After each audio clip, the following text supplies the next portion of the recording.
Hello friends, daily जी के power में आपका स्वागत है।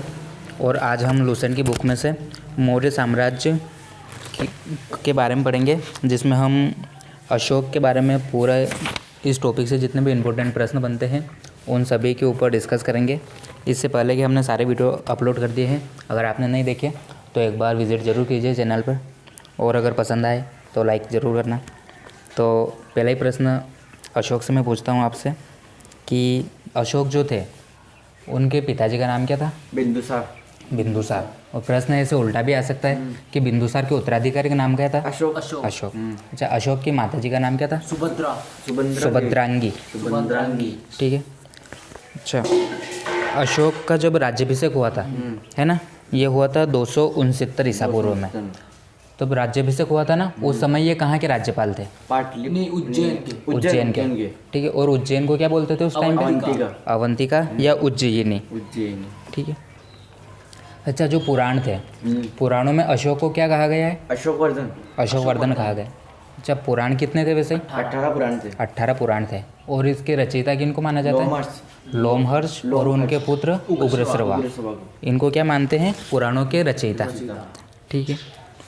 अच्छा, अशोक ने जो है राज्याभिषेक के 8 वर्ष बाद यानी कि 261 ईसा पूर्व में कलिंग पर आक्रमण किया था।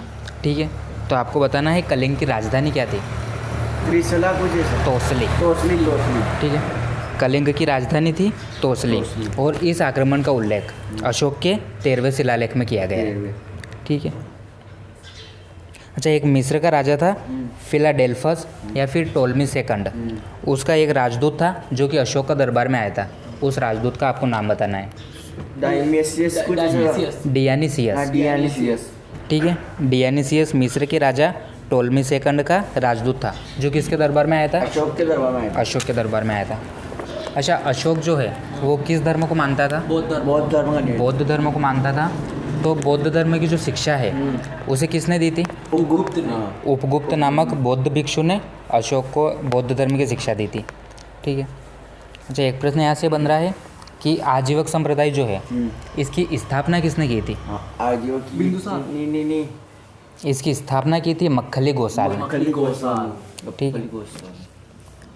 अच्छा, जो अशोक था, ये जो आजीवक संप्रदाय के जो लोग थे ना, इनके रहने के लिए अशोक ने कौन सी पहाड़ियों में गुफाओं का निर्माण कराया था? बराबर की पहाड़ियाँ थी वो, जिनमें इन्होंने 4 गुफाओं का निर्माण कराया था, जिनका नाम था कर्ज, चौपार, सुदामा और विश्व चौपड़ी। ठीक है। अशोक ने की थी बराबर की पहाड़ियों में। और जो अशोक के पौत्र थे दशरथ, उन्होंने भी आजीविकों के रहने के लिए एक गुफा प्रदान की थी उनको। तो उनका नाम क्या था? वो थी नागार्जुन गुफा।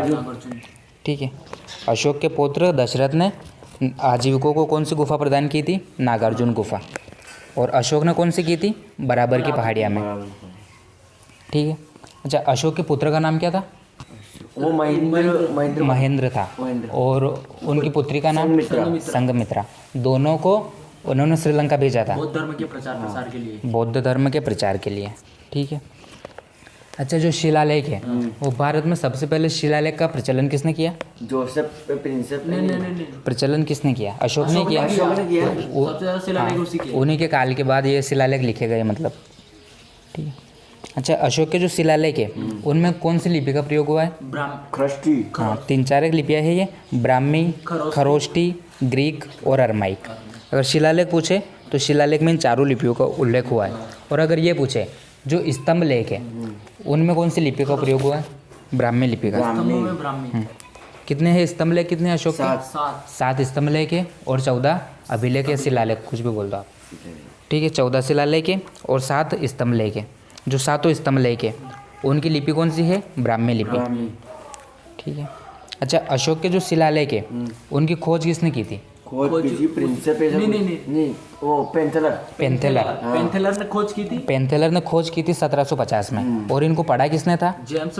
जेम्स प्रिंसेप ने इनको पढ़ा था। ठीक है।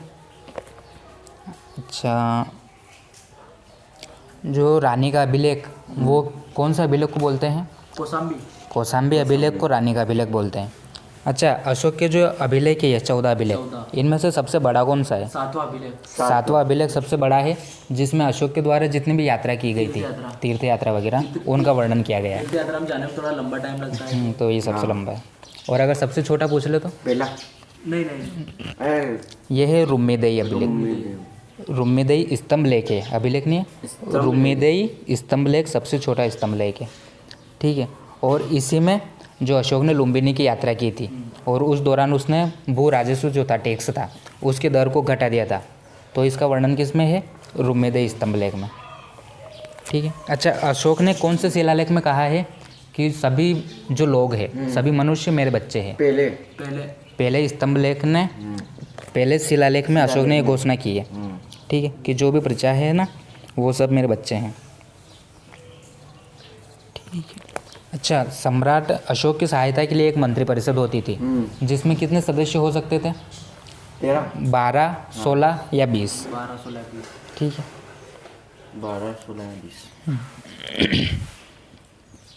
अच्छा, जो अशोक का शासन था, उस टाइम पे प्रशासन की सबसे छोटी इकाई क्या थी? ग्राम। और ग्राम के मुखिया क्या बोलते थे? ग्रामिक, ठीक है। और जो प्रशासक थे, जो उन पर राज करते थे, मतलब उन प्रशासकों में सबसे छोटा कौन था? गोप किसको बोलते थे? जो 10 गांव के ऊपर होता था ना, उसको बोलते थे गोप, ठीक है। अच्छा, अशोक जो है टैक्स के रूप में कितना हिस्सा लेता था? मतलब 1/10। जो बिक्री कर होता था ना, उसका 10वां हिस्सा वो टैक्स के रूप में लेता था। और जो भी इस टैक्स की चोरी करता था, उसको मृत्युदंड, सीधा मृत्युदंड, ठीक है। अच्छा, जो युद्ध होते थे, तो उसमें जो सेना का नेतृत्व करता था, उसको क्या बोलते थे? नायक। जो सबसे ऊंचा जो पद था सैन्य विभाग में, वो क्या था? सेनापति, ठीक है। अच्छा, में जो सरकारी भूमि होती थी, जैसे अभी होती है ना, तो उस टाइम पे जो प्रशासन की भूमि थी, अशोक की भूमि थी सरकारी, उसको क्या बोलते थे? सीता भूमि, ठीक है। अच्छा, जो स्वतंत्र रूप से वेश्यावृत्ति को अपना लेती थी, उन महिलाओं को क्या कहते थे? उनको बोलते थे रूपाजीवा, ठीक है। अच्छा, जो चंद्रगुप्त मौर्य ने घनानंद को हराया था, है ना, तो उसमें चंद्रगुप्त मौर्य की मदद किसने की थी? चाणक्य कौटिल्य ने तो की थी, लेकिन एक राजा और था जिसने चंद्रगुप्त मौर्य की मदद, नहीं, जम्मू कश्मीर का था ये, पर्वतक राजा ने चंद्रगुप्त मौर्य की मदद की थी, ठीक है। ये मौर्य शासन लगभग 137 वर्षों तक चला था। और अगर भागवत पुराण की माने तो इसमें 10 राजा थे, और अगर वायु पुराण की माने तो इसमें 9 राजा थे, ठीक है। तो मौर्य वंश का प्रारंभिक शासक कौन था? इस संस्थापक चंद्रगुप्त मौर्य। और अंतिम शासक ये वृहद्रथ इसका अंतिम शासक था, ठीक है। और वृहद्रथ को हराया किसने था? उसी के सेनापति ने, वृहद्रथ का सेनापति था पुष्यमित्र शुंग। इसने वृहद्रथ को हराकर मगध पर कौन से साम्राज्य की स्थापना की थी? शुंग वंश की स्थापना की थी। तो ये अपना मौर्य वंश यहाँ पर समाप्त हुआ, और इससे जितने भी इम्पोर्टेंट प्रश्न बनते हैं वो सब हमने डिस्कस कर लिए हैं। तो आगे भी हम इसी प्रकार की वीडियो लाते रहेंगे और इसी लुसेंट की सीरीज़ को कंटिन्यू करते रहेंगे।